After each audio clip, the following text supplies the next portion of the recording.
Hello everyone. In this video, I will guide you how you can save the order confirmation in draft.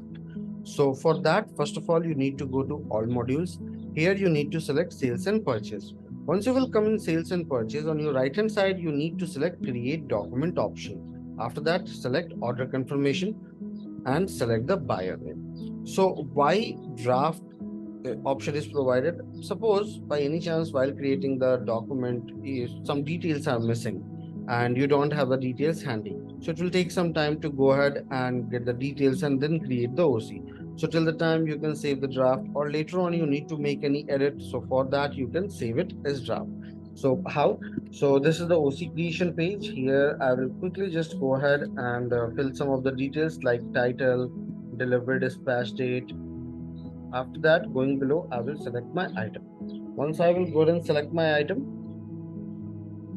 just fill some of more detail. Go below. Here you will see an option of save as draft.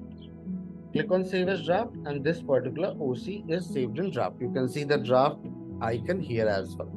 So this is how you can edit, you can save OC in draft, and after that you can make changes. From where right hand side very bottom you will see an option of edit and save. You can click on this, go below. Suppose if any changes are here to be made, you can quickly just go ahead and make the changes. So it is for 20, term and condition is required.